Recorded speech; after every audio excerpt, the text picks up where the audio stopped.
Le saluda Michelle Baike, médico pediatra, intensivista pediatra del Hospital Rebagliati. Vamos a continuar con el curso que hemos realizado con mucho esfuerzo la Asociación Peruana de Medicina Intensiva Pediátrica.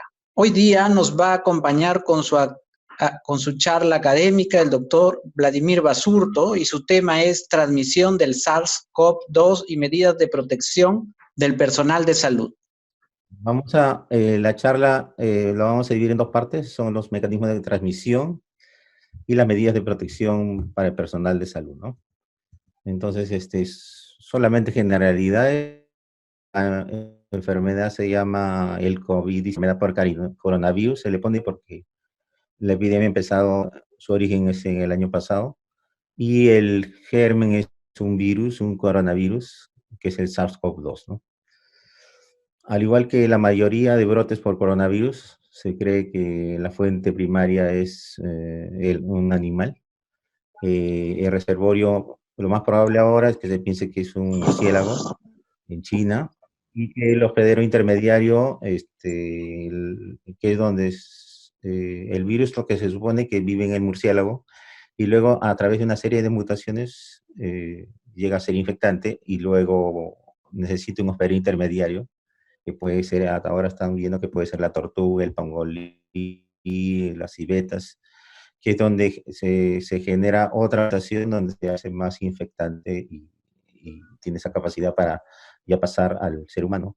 Lo que se piensa es que si bien los primeros casos se dieron en diciembre, la teoría actual es que la mayoría de casos, los inicios de la infección en China probablemente se haya dado entre octubre y noviembre, y ha habido transmisión comunitaria. Y recién se han dado cuenta cuando es que llegaron los casos de neumonía severa, ¿no? Pero se supone que estos más o menos, los casos severos, son más o menos el 15% que se van a presentar, ¿no? Entonces, en la estadística general. Y recién ahí es cuando se han dado cuenta y se dieron las medidas, ¿no? Son 4 géneros de coronavirus: los alfa, beta, gamma y delta. Los alfa y beta por lo general infectan mamíferos, y los gamma y delta están en aves, peces y algunos otros pocos mamíferos, ¿no? Entonces aquí este es un cuadro donde se resume todos los coronavirus, los alfa, beta, delta y gamma. Los coronavirus humanos por lo general se han detectado 7 coronavirus. Uno de ellos es el SARS-CoV-1, o el SARS-CoV, y el otro es el MERS-CoV-1, que son 7 epidemias que se han producido en el año 2003 y en el año 2012, ¿no? El SARS-CoV-2 es un beta coronavirus del subgénero SARS coronavirus, y esta estaría más o menos aquí, ¿no? Su posición. Y se habría convertido hoy en el quinto coronavirus endémico en la población humana, ¿no? Entonces, eh, eh, por ejemplo, la mayoría de coronavirus circundantes por lo general van a dar infecciones estacionales, que por lo general no llegan a ser una enfermedad grave, pero los coronavirus que han dado enfermedades graves son las que le mencioné en la epidemia, ¿no? El primero ha sido el SARS en el año, en el año 2002, ¿no? Y que más o menos ha tenido una mortalidad de 10%, y que se produce por el SARS-CoV-1, ¿no? Donde su animal reservorio era el murciélago, pero se supone que el intermediario fueron las civetas, ¿no? Unos gatos del Asia. Y el MERS, producido por el MERS-CoV, el reservorio ha sido el murciélago, y el intermediario ha sido los camellos. Entonces, esta ha tenido una mortalidad un poco más alta, pero ha tenido menos, este virus no ha sido relacionado con infección a través de camellos, por lo tanto, su infectividad ha sido mucho menor, y por lo tanto se extendió menos, pero su mortalidad ha sido más, ¿no?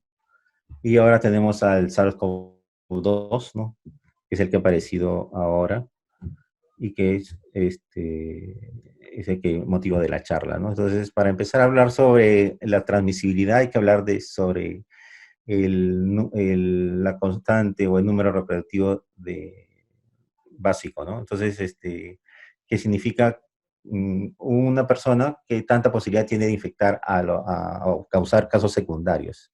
Entonces, los que están aquí son los que podríamos decir tienen menos tasa de infectividad y los que están al lado derecho son los que tienen mayor tasa de infectividad. Entonces, el SARS-CoV más o menos tiene 1.3, igual que el MERS, ¿no? Que tiene 1 a 1.3 de número del R0. Y el SARS, la enfermedad por coronavirus, más o menos el promedio está entre 2.5 3. Eso más o menos qué significa, ¿no?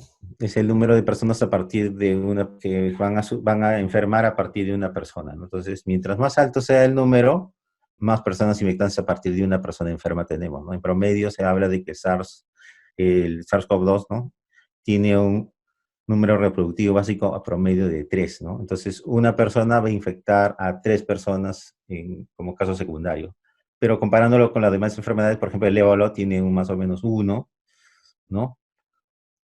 Y la influenza tiene 4, no, tiene 1 también, a 1.3, ¿no?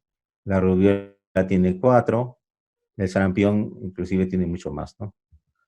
Este número reproductivo va a depender de varias cosas, ¿no? Por ejemplo, la tasa de contacto infeccioso, la eficiencia en la transmisión y la duración de la infectividad son los que van a dar el número. Y el número hay que tratarlo de tener lo más bajo posible para tener menos infectados a partir de una persona que se enferma, ¿no?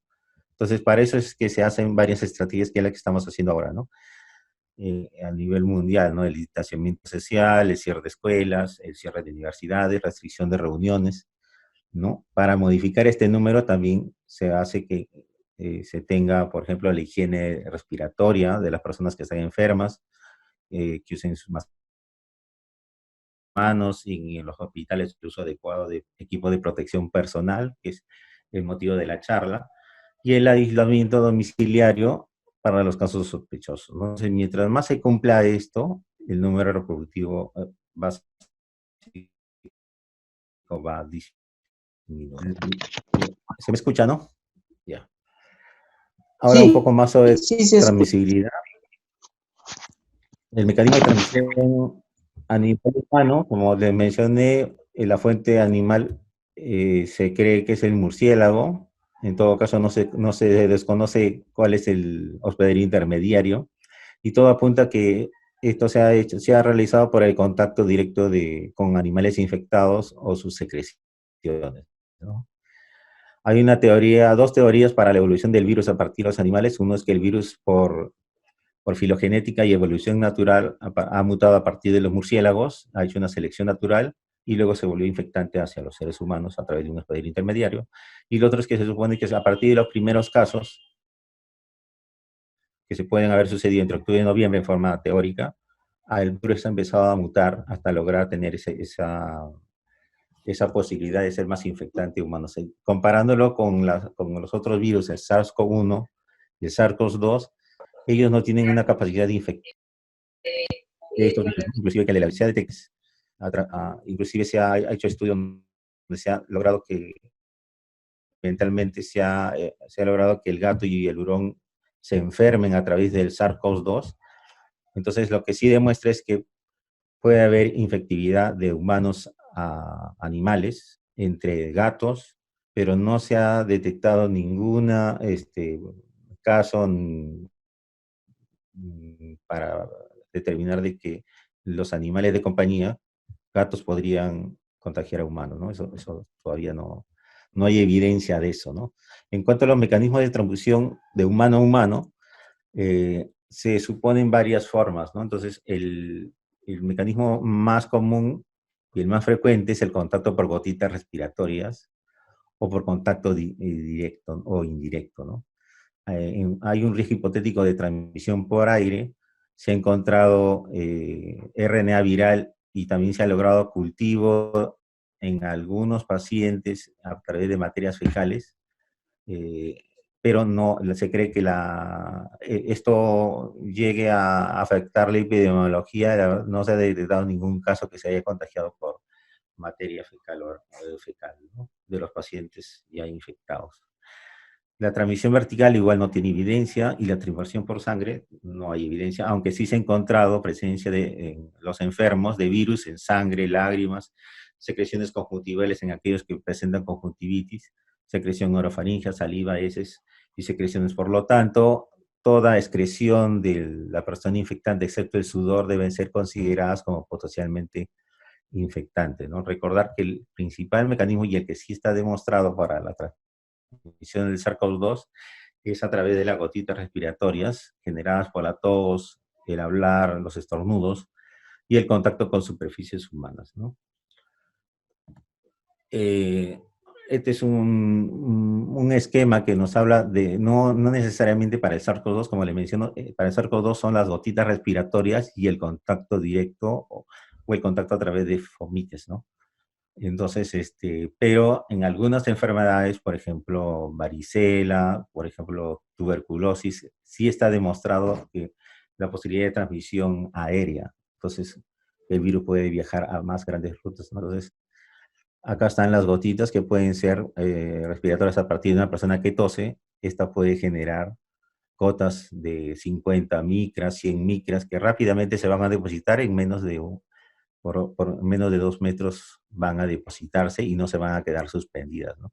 Pero hay algunos procedimientos que pueden generar que el paciente genere aerosoles y pueda avanzar más distancias y queden suspendidas en el aire y contaminen sobre todo las superficies eh, donde caen, ¿no? Entonces, y estas pueden generar también transmisión a través de contacto, que son los dos mecanismos por los que se conocen. Entonces, en resumen, la exposición para el coronavirus, lo demostrado es que se usa a través de gotitas respiratorias, que más o menos tienen un tamaño entre 5 y 10 micras o mayores, pueden haber de 20, de 50, y que se producen al toser, hablar, cantar, estornudar, que por lo general no llegan a más de 1 metro de distancia o 1,5 metros, a través de contactos, a través de las manos, por ejemplo, alguien toca a una persona infectada o que se haya las manos, que ya esa misma persona sea la enferma, ha tocado a sus mucosas, y entonces, y uno mismo se autoinocula el virus al tocarse los ojos, al tocarse la mucosa nasal, la mucosa oral. Entonces, ahí es donde se produce la infección, ¿no? Y hay un riesgo hipotético que cuando se hacen procedimientos que generen aerosoles. Entonces, los aerosoles son partículas de 5 micras que pueden transportar el virus, pero todavía no hay evidencia clara de transmisión por vía aérea, ¿no? Se ha hecho en forma experimental, hay algún artículo publicado en el New England donde por forma experimental se hace que a través de un tambor, ¿no? Si se logra expulsar aerosoles, virus, y esto ha logrado que el virus se mantenga más o menos en el aire en promedio de 1 hora. Pero esto es en forma experimental, ¿no? No se ha hecho ningún estudio eh, en seres humanos a través de procedimientos que generen aerosoles y se ha medido el tiempo en que está. Lo prudente es que más o menos es media hora después de hacer un procedimiento que genera aerosoles, uno se ponga a limpiar las superficies a los 30 minutos. Y esto es un video que más o menos nos muestra cuando uno tiene una tos, esta va a generar gotitas respiratorias, pero no va a generar aerosoles, ¿no? Estas gotitas respiratorias se van a diseminar más o menos hasta un promedio de 1 metro y luego se van a depositar en las superficies por gravedad, ¿no? Este video está publicado en el JAMA de este año, ¿no? En cuanto al periodo de incubación, como ven en la gráfica, el 50% más o menos se indica que es una mediana de entre 5 días el periodo de incubación, pero puede ser tan corto como 2 días y hasta 14 días de periodo de incubación. Por lo tanto, por eso a los contactos se pide que se queden cuarentena, autoaislamiento por 14 días. Este otro gráfico lo que nos indica es que la infectividad viral se da en los 5 primeros días. Ya está alta desde los primeros días de enfermedad, lo cual hace suponer de que la transmisibilidad inicia desde el periodo presintomático promedio de 24 o 48 horas, ¿no? Hay otro trabajo en la que se ve que a partir hasta el séptimo día, un trabajo alemán, hasta los 7 días, uno tiene una gran transmisibilidad viral, pero a partir del 8 ya no se logran encontrar, se logran cultivar virus, ¿no? Porque es diferente encontrar RNA viral a que a partir de, de esas muestras que encontremos se logre cultivar virus. Entonces, muchos de los trabajos que se presentan hablan de que se encuentra RNA viral, pero no necesariamente son infectantes, ¿no? A veces la cantidad que se encuentra es muy poca y lo que se encuentra a veces no se llega a cultivar y lograr virus infectantes, ¿no? Entonces, muchas de esas cosas hay que sopesar cuando se lee un estudio, ¿no? Entonces, se cree que las personas son contagiosas por lo menos 24 o 48 horas antes, ¿ya? Y se calcula que, que más o menos 25% de esta transmisión se da en los periodos presintomáticos, ¿no? Como mencionamos en la gráfica, el pico de eliminación viral más o menos es a los primeros 5 días y el mayor riesgo de transmisión se da cuando los pacientes presentan síntomas. La eliminación del RNA viral disminuye a medida que los síntomas ya disminuyen, ¿no? Y más o menos la evidencia lo que demuestra es que las personas por lo menos podrían ser infectantes o tener una infección hasta los 7 días después del inicio de síntomas y luego de eso ya cae bastante la eliminación de RNA viral y no se ha logrado en este estudio alemán lograr que encontrar virus vivos a partir de los cultivos, ¿no? Los fomites, como ven en este esquema, ¿no? El virus puede permanecer vivo en superficies dependiendo de la temperatura, de la humedad. Esto también en forma experimental, ¿no? Se ha logrado encontrar entre 4 a 12 días en superficies. Por lo tanto, es muy importante, si tenemos una persona que esté enferma, limpiar adecuadamente las áreas comunes, quizá donde está el paciente, ¿no? Con regularidad por lo menos 2 veces al día. Y bueno, nosotros tenemos algunos procedimientos generadores de aerosoles. Hay unos procedimientos que de por sí, por ejemplo, en la primera gráfica, tienen mayor riesgo de que el paciente tosa.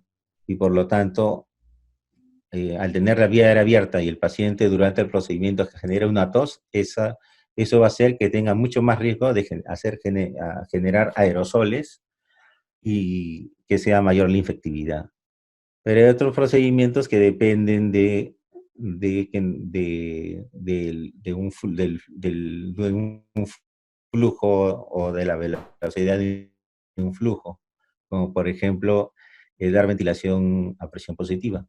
Entonces, estos tienen riesgo, pero es mucho menor, ¿no? Entonces, aquellos procedimientos en los que implique el manejo de la vía aérea específico, que vayan a producir tos, van a tener mucho más riesgo que los otros, que es lo que quiere decir este esquema.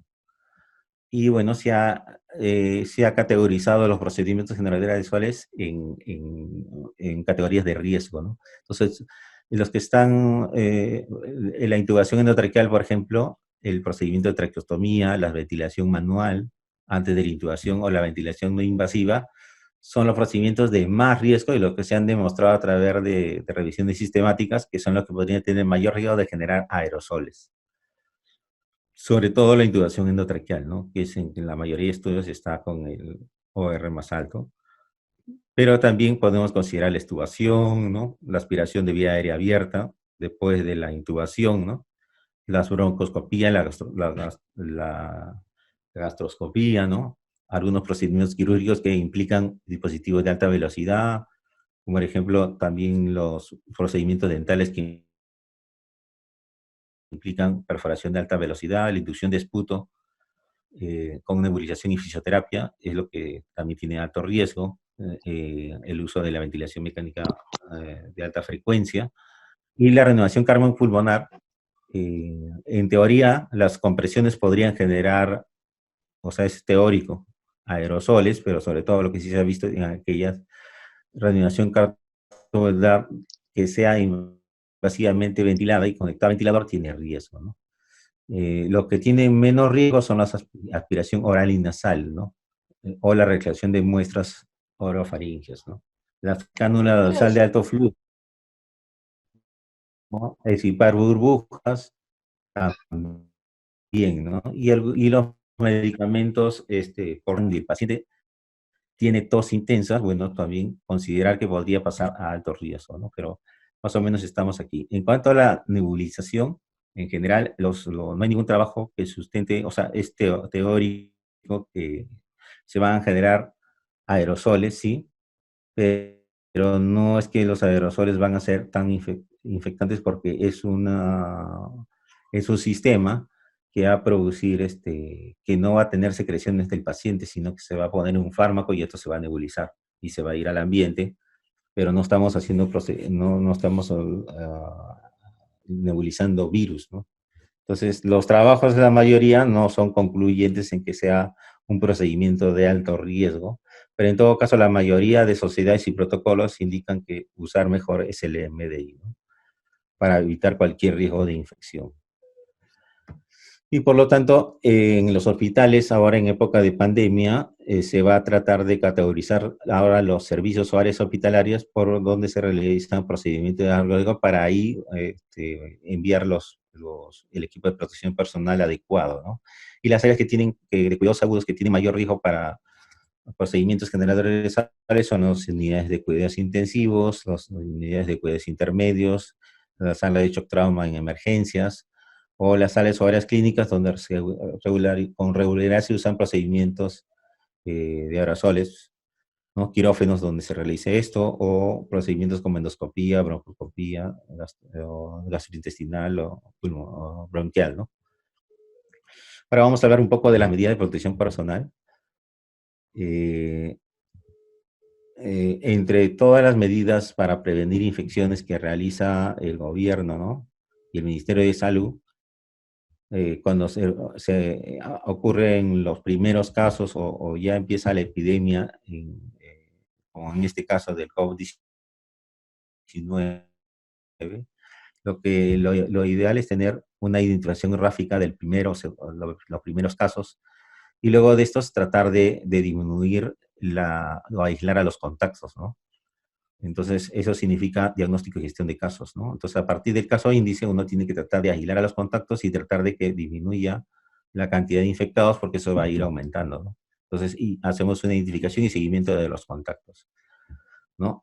Lo que también se hace es prevención de las infecciones en los entornos sanitarios, que es el tema de ahora, y implementación para medidas de salud para viajeros y sensibilización del personal. Todo esto tiene que hacerse cuando se ocurre una epidemia, ¿no? Entonces, en cuanto a la prevención de infecciones en el entorno sanitario, ah, hay 5 objetivos que tiene que realizar la persona que tiene a su dirección una institución prestadora de salud para evitar la propagación de la epidemia, ¿no? Entonces, lo primero es el reconocimiento temprano de signos y síntomas de una infección respiratoria aguda grave, ¿no? Entonces, esto es importante, reconocerlo temprano.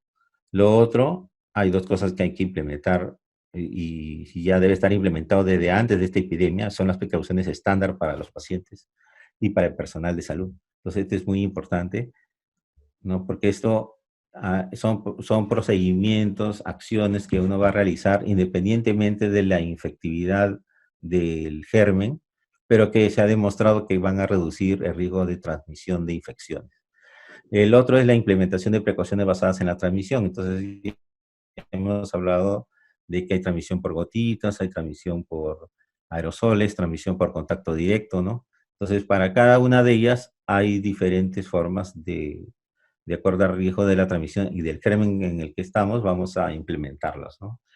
Y lo que también es importante es el control ambiental y de ingeniería. Entonces, debe haber una adecuada ventilación en las áreas, ¿no?, donde están los pacientes, ¿no? La limpieza del ambiente hospitalario adecuado y la separación de la cama por lo menos 1 metro entre pacientes, ¿no? Que es lo que dice la norma actual. El otro es el control administrativo, entonces el gestor lo que tiene que hacer es un establecimiento de una serie de infraestructuras, ¿no? Y actividades sostenibles para la prevención de esta enfermedad. Entonces ya se recomienda ahora que debe haber un área de petriaje, que los enfermos tienen que estar separados, ¿no? Por respiratorios y no respiratorios, con 2 triajes diferentes, con consultas diferentes y salas de esperas idealmente también separadas para evitar esto. Entonces, el establecimiento de esta infraestructura es también muy importante, ¿no? La formación y educación del personal sanitario en estas precauciones estándar Eso es también fundamental, ¿no? El desarrollo e implementación de pautas para el reconocimiento temprano de la infección se está haciendo. El acceso rápido a pruebas de laboratorio, se conoce que ya se han distribuido las pruebas rápidas y que también se están haciendo pruebas por PCR, ¿no? La prevención del hacinamiento, especialmente en los servicios de emergencia, eso también es importante porque si no los pacientes sanos van a contagiarse aquí, como puede estar pasando, ¿no? Y la provisión de áreas de espera específicas para los pacientes sintomáticos y la disposición adecuada si que se hospitalizan en áreas diferentes, ¿no? ¿Cuáles son las precauciones estándar, no? Estas son las que son independientemente de germen, pero que se ha demostrado que disminuyen la infectividad dentro del hospital. Entonces hay que, fundamental, esto se tiene que cumplir siempre, es la higiene de manos, ¿no? Un adecuado uso de equipo de protección personal, de acuerdo a los riesgos que tenemos, ¿no? Fomentar y educar al personal y a la población, ¿no? En la higiene respiratoria, ¿no? O etiqueta de la tos, eliminar de forma segura los objetos punzantes, ¿no? La gestión adecuada del medio ambiente y residuos hospitalarios, que es lo que mencionamos antes, y la esterilización y desinfección de los dispositivos médicos. Todo esto se hace para prevenir y controlar las infecciones dentro del hospital. Entonces, de esto no nos vamos a demorar mucho, pero lo que hay que recordar es que hay 5 momentos en los que tenemos que lavarnos las manos, ¿no? Antes de tocar al paciente, después de realizar una tarea séptica, ¿no? Una tarea séptica después del riesgo de exposición a líquidos corporales, después de tocar al paciente y después del contacto con el entorno del paciente. Y eso nos va a evitar contagiarnos y contagiar al resto, ¿no? Por contacto indirecto. Entonces recuerden que el lavado de manos se dura entre 40 y 60 segundos y si vamos a usar un desinfectante con alcohol es de 20 a 30 segundos. Esto debe estar pegado en los servicios, ¿no? Para que los pacientes se acostumbren a hacer esta higiene de la tos, ¿no? ¿No? Un pañuelo descartable, ¿no? Usar el codo si es que no tienes para poder estornudar, lavarte la mano constantemente y si es posible los enfermos usen mascarilla, ¿no? En cuanto a las intervenciones físicas para intervenir la reducción de virus, a partir de la infección por el virus H1N1 de esta pandemia, se ha realizado una serie de trabajos y se demostró de que el lavado de manos, el uso de mascarillas, el uso del respirador N95, el uso de guantes, el uso de batas impermeables, ¿no? El uso de protección ocular o el uso de todas estas intervenciones han dado resultado de que son beneficiosas para la prevención de transmisión de virus respiratorios, ¿no? Entonces, eso es importante. Y muchas de estas son las que ya mencionamos en las precauciones estándar, otras van a ser eh, estas precauciones de transmisión por gotitas, por aerosoles, por contacto, entonces están aquí. Entonces acá resumimos más o menos las medidas de prevención para el contacto, ¿no? O sea, el paciente, la enfermedad o el virus se puede diseminar a través de contacto mano a mano y luego la autoinoculación a las mucosas, ¿no? O por contacto con las superficies contaminadas y por lo tanto lo que usualmente el implemento que nosotros tenemos para evitar la transmisión por contacto es tener una guante impermeable y el uso de guantes que no necesariamente tienen que ser estériles, salvo vamos a tener que hacer un procedimiento. Pero para evaluar a los pacientes pueden ser guantes no estériles, ¿no? Entonces, el proveer este adecuado equipo de protección de acuerdo a este riesgo, ahí lo tenemos, ¿no? Y bueno, también la adecuada disposición de los pacientes, ¿no? En forma aislado en un cuarto o en todo caso en una sala donde todos más o menos tengan la misma patología, también podría ser, ¿no? Limitar el movimiento de los pacientes y limpiar y desinfectar el área donde el paciente está con regularidad, ¿no? La otra es la transmisión por gotas. Entonces, estas son mayores de 5 micras que no llegan a más de 1 metro y medio, y entonces aquí lo que se usa es la mascarilla quirúrgica y el protector ocular o facial, ¿no? Entonces, para estos tipos de contagios que se usa esto. Eh, Igualmente al paciente se le tiene que también colocar en un área donde estén infectados por el mismo patógeno para que no haya contagio de otros pacientes y también limitar la movilidad o el traslado de pacientes en lo posible para evitar el contagio. Y el coronavirus tiene un riesgo teórico para contagio por aerosoles, ¿no? Que son partículas que son menores de 5 micras. Y aquí lo que se usa es la mascarilla N95 aquí en el Perú, o las FFP2 en Europa también se está utilizando, ¿no? Que son las que tienen certificación para el 95% de partículas de filtrar, ¿no? También se puede usar salas de aislamiento a presión negativas y limitar también el traslado de los pacientes. Entonces, estos son los equipos de protección personal que tenemos para las distintas formas de contagio que tenemos por el coronavirus. Entonces, la norma actual lo que recomienda, y también la OMS lo que habla, es que debemos utilizar cierto tipo de las protecciones de acuerdo al tipo de contagio que tenemos, ¿no? Entonces, se ha demostrado que el coronavirus tiene contagio por gotitas y por contacto, y por lo tanto tenemos que usar para cualquier caso sospechoso confirmado de COVID-19, las precauciones estándar, las precauciones por contacto y las precauciones por gotitas, ¿no? Y en caso de que tenemos un caso sospechoso confirmado por COVID-19, entonces las precauciones van a ser y que tenga un posible procedimiento generador de aerosoles, entonces aquí las precauciones serían la precaución estándar, la precaución por contacto y las precauciones por aerosoles, ¿no? Entonces, si yo quiero prevenir el contacto por gotas, entonces voy a tener mascarilla, protector ocular o escudo facial, mandilón, y guantes de un solo uso. Si yo quiero prevenir también el contacto de forma directa o indirecta, ¿no? Voy a utilizar guantes, mandilón descartable y protector ocular y pechera.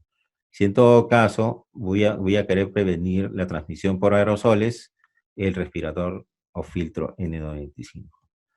Entonces, la OMS categoriza de acuerdo al nivel de tensión los implementos de equipo de protección personal que nosotros vamos a necesitar. Por ejemplo, una persona en triaje, higiene de manos y la máscara médica. En cuanto al personal que va a recolectar muestras, ahí sí, las muestras en pacientes sospechosos, que va a atender a pacientes sospechosos y tomarle muestras, entonces ahí sí, higiene de manos, bata, respirador N95, gafas y guantes. Aquel personal que va a atender a los pacientes sospechosos o confirmados de COVID, pero en donde no se va a realizar ningún procedimiento generador de aerosoles, entonces ahí igualmente es higiene de manos, bata, mascarilla médica, gafas y guantes, ¿no? Entonces, esto es para la pandemia del coronavirus, ¿no? Y en todo caso, en los casos sospechosos o confirmados que sí se va a usar procedimientos generadores de aerosoles, entonces es higiene de manos, bata, ahí cambian ya no mascarilla amiga, sino respirador N95, gafas y guantes. Ese es el equipo y por lo general la CDC y la mayoría de sociedades europeas esto lo conforman como el equipo de protección mínimo que debería tener un personal de salud, ¿no? Entonces, eso también se recoge en las medidas de prevención y reducción de riesgos para los casos sospechosos que la norma que tenemos ahora en salud, ¿no? Entonces, más o menos así estaríamos divididos, ¿no? Entonces, los que es casos sospechosos o confirmados de COVID-19, que no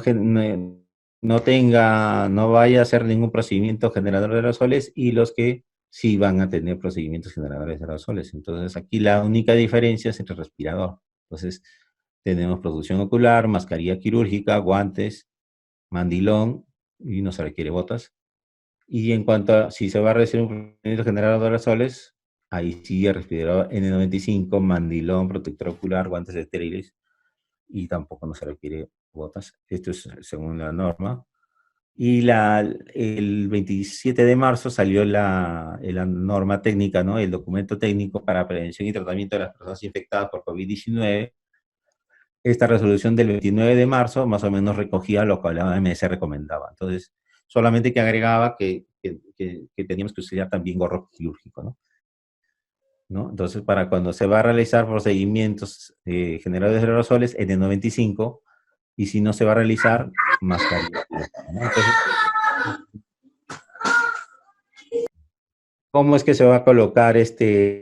Entonces, yo creo que esta secuencia es la que propone la CDC, es la que es la más correcta. Entonces, primero vamos a ponernos la bata, ¿no? Vamos a tener que ponernos la mascarilla o el respirador, luego el protector ocular o facial y finalmente los guantes, ¿no? Entonces, en este paso y en este orden. Cuando nos vamos a retirar equipo de protección personal, recuerden que lo primero que nos vamos a retirar van a ser siempre los guantes. Recuerde que siempre los guantes están contaminados, por lo tanto hay que sacarlos con mucho cuidado, despacio. Luego los lentes, luego el mandil, luego la mascarilla y finalmente nos lavamos las manos, ¿no? Si uno quiere tener mayor acuciosidad en la limpieza todavía, algunos hospitales recomiendan que entre cada procedimiento tenga una higiene de manos, ¿no? Y para evitar también el contagio. Recuerden que se puede hacer este procedimiento, el quitado de guantes, junto con el mandil. Entonces, acortarían un paso.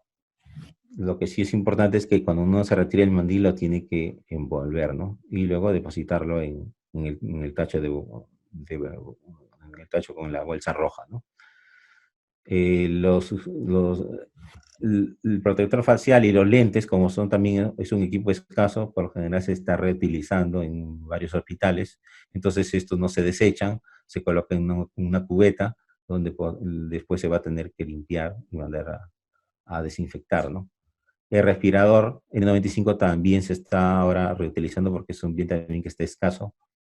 Entonces, por lo general, las mascarillas quirúrgicas no son de un solo uso y se deben desechar cuando ya se mojó ¿no? Más de un turno de 12 horas o 8 horas ya debería eliminarse y cambiarse porque se moja normalmente cuando estábamos hablando. Y la mascarilla N95 tendríamos también que se considera, si es que hay un poco material, también se considera reutilizarlo, ¿no? Y también la higiene de manos después de cada uno de estos, ¿no? Entonces, más o menos, ¿cómo quedaría? Paso uno para ponernos la secuencia correcta, según la guía que se publicó el 27 de marzo, el vestido mandil, máscara o respirador, las gafas o escudo facial y el gorro, ¿no? Entonces, y después finalmente el guante. ¿Sí? Esto también, el gorro puede pasar de repente aquí o aquí, ¿no? No necesariamente, porque el gorro no está en las guías internacionales, pero en la guía nacional sí lo ponen. Entonces, ahora más adelante le voy a presentar un video donde el gorro podría estar inclusive primero o puede estar, ¿no? Antes de colocarse la máscara. Y para retirarse, la secuencia correcta, ¿no? Mandil, gafas o escudo facial, bueno, el gorro, la máscara o respirador, desechar todo en la bolsa roja y el higiene de manos que puede ser entre cada uno de estos procedimientos. Ahora lo que ha salido es un nuevo documento técnico que ha salido el 14 de abril, ¿no? Con una nueva resolución del MINSA, donde hay una pequeña modificación, ¿no? Bueno, ellos ponen ahí en los asteriscos que como en las emergencias, y bueno, y en el Perú la tuberculosis es endémica y la tuberculosis sí ha demostrado tener transmisión aérea, entonces para la atención del paciente en áreas COVID donde no se realizan aerosoles, ha cambiado y ahora lo consideran el respirador N95. Y para los procedimientos donde se generen aerosoles se mantiene lo mismo, solamente que aquí nos ponen que podría utilizarse para los hospitales que tengan un mameluco u overol, ¿no? Y eso tampoco no está en la mayoría de hospitales, también en el extranjero no está considerado, pero en otros sí, ¿no? Inclusive hay sociedades que lo recomiendan, dice que en procedimientos donde se hace procedimientos de vía aérea, donde puede haber tos, que es el procedimiento mucho más riesgoso, y en eso, cuando se van a realizar esos procedimientos, deberíamos considerar hacerlos, tener o intensificar nuestras medidas de protección personal, ¿no? Vamos a pasar un video que este es del Instituto von Humboldt, de la Universidad Cayetano Heredia. Se lo he puesto en velocidad para que veamos cómo es el procedimiento, ¿no? Entonces, lo primero que tenemos que hacer Como mencionas, se señala un zapato que tiene que tener cerrado, tenemos que quitarnos los aretes, ¿no? Las pulseras, guardar el celular, los collares, ¿no? Y bueno, luego verificar todo nuestro material, ¿no? ¿No? Respirador, guantes, lentes, cubre cabello, ¿no? Cubre zapatos, chaqueta, pantalón, manilón, que en algunos hospitales se tiene todo esto. Entonces lo primero que tenemos que hacer es ponernos, lavarnos las manos, ¿no? Ya nos hemos puesto previamente ya la chaqueta y el pantalón. Y bueno, recuerden que este lavado de manos se tiene que realizar más o menos entre 40 y 60 segundos. Lo otro que vamos a hacer es ponernos el cubre zapatos, ¿no? Tratando de que no exista ninguna superficie expuesta. Luego nos vamos a poner el mandilón, ¿no? Y si tenemos, idealmente tienes que tener una persona que te ayude y verifique que estás haciendo los pasos correctos. Y bueno, te podría ayudar también a, a anudar tu mandil. Lo que tienes que hacer ahora, te pones el cubre cabello. Recuerden que el cabello tiene que estar, ¿no? Con un nudo. Luego lo que tenemos que coger es el respirador de esa forma, ¿no? ¿No? Que estén colgando las tiras, y luego nos vamos a colocar una tira, la tira superior por encima de las orejas y la otra por debajo de las orejas, ¿no? Luego lo que tenemos que hacer es acomodar ¿no? Con una V en el puente nasal, ¿no? Y la parte metálica para que haya un mejor sellado, y luego tenemos que hacer la prueba de ajuste, ¿no? ¿Qué significa? Que tenemos que exhalar y ver que no se escape el aire a través del respirador N95. Lo que otro tenemos que hacer también es inspirar, ¿no? Y ver que se hunde un poco. Luego lo que tenemos que hacer es ponernos el protector, ¿no? Ocular, y en todo caso las personas que usan lentes podrían utilizar el protector facial, ¿no? Entonces, uno de los dos, nada más se recomienda no usar los dos. Luego tenemos que ponernos los guantes por encima de la chaqueta y colocar, estar seguros de que no haya ninguna superficie expuesta, ¿no? Entonces, ahora la parte en la que personas más se infectan es en la parte de retiro. Entonces, también hay que tomar en cuenta que el guante está potencialmente está infectado, y lo que tenemos que hacer es retirarnos de esa forma, ¿no? De una forma mucho más despacio de la que estamos viendo, porque acá yo lo he acelerado el video. Colocarlo en la estrella roja, luego intensificamos nuestras medidas de protección, nos lavamos la mano, nos quitamos el cubre zapatos, ¿no? Siempre empezando por la parte posterior y luego ya tratando de ser lo más limpio posible, lavarnos nuevamente las manos, luego pedir ayuda para desatarnos, y la persona que nos ayuda también debe estar haciendo el checklist de que lo estamos haciendo bien, ¿no? Luego, desde la parte menos infectante a la parte que supuestamente es infectante, como la pechera, entonces tratar de hacer la mínima contaminación, ¿no? Entonces luego tenemos que envolver por la parte interna y desecharlo en el tacho rojo. Luego lo que vamos a hacer es lavarnos nuevamente las manos, retirarnos el protector ocular, miren cómo lo retira desde la parte posterior, nunca tocando la parte anterior para evitar infectarnos, luego dejar en una bandeja para resterilizarlo, y luego nos vamos a quitar el protector facial, ¿no? En todo caso, uno de los dos, ¿no? Lo que se está usando, nos volvemos a lavar la mano, y luego nos tenemos que retirar la mascarilla, ¿no? Recuerden y miren cómo se retira, ¿no? De esto tiene que haber práctica para evitar contaminar lo menos posible, pero recuerden que ahora en tiempos de escasez lo que se puede hacer es lograr que se puede guardarlos en una bolsa o en una cajita, que es lo ideal, y esto se puede a reutilizar, ¿no? Siempre cogiéndolo de las ligas. Finalmente nos sacamos el protector de cabello, nos volvemos a lavar la mano, y durante más o menos 40 a 60 segundos, luego nos sacamos la ropa de trabajo y ya ya nos retiramos, ¿no? Previo al lavado de manos final. Entonces, más o menos eso sí, ¿no? Y la guía de ahora consigna el uso del overol también, ¿no? Entonces, para el uso de overol también tenemos que saber la forma en que tenemos que colocarlo, y que también que podemos retirarlo, ¿no? Porque el colocarnos mal un equipo de protección que tenemos, y que bueno, ahora el documento técnico lo contempla, que se podría utilizar, Lo importante es que si lo vamos a utilizar, lo hagamos en orden y sobre todo a la hora de retirarnos este equipo, cumplamos todos los pasos y la higiene de manos después de retirar cada implemento, ¿no? Esta es una propuesta que la mayoría esta es una propuesta del Hospital de Columbia, ¿no? En Gran Bretaña.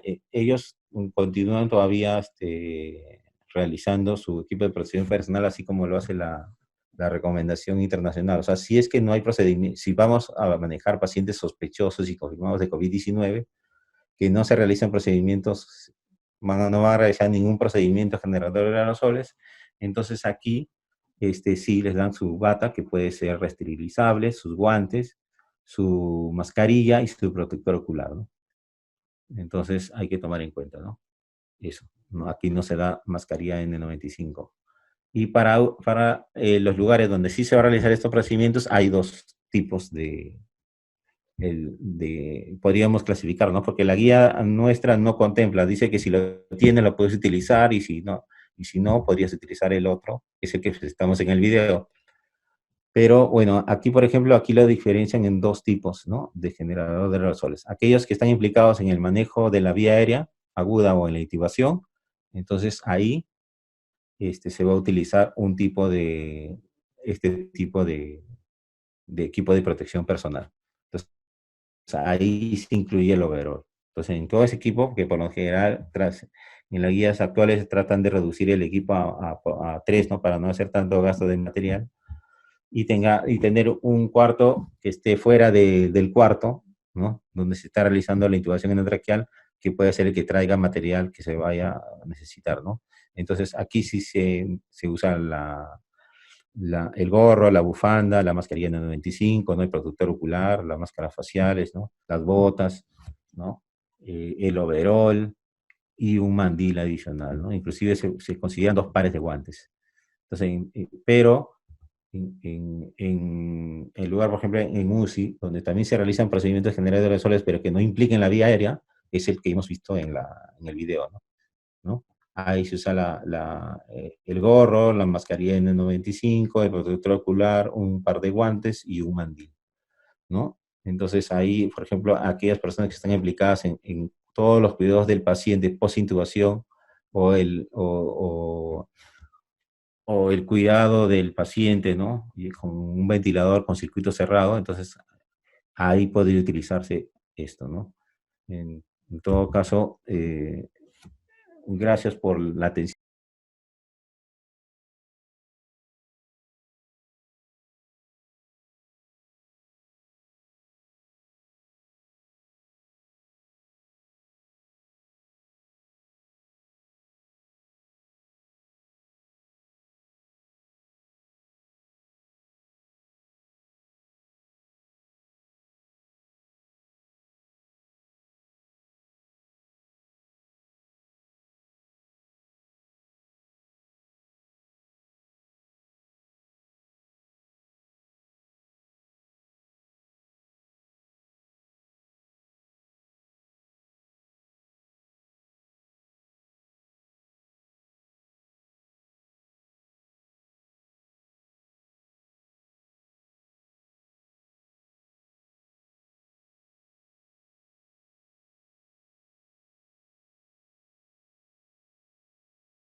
Ya, mucho gusto también. Gracias por la invitación. Ha sido para mí una grata experiencia volver ya, al menos por la red, ¿no? Encontrarme con ustedes. Y bueno, hasta pronto.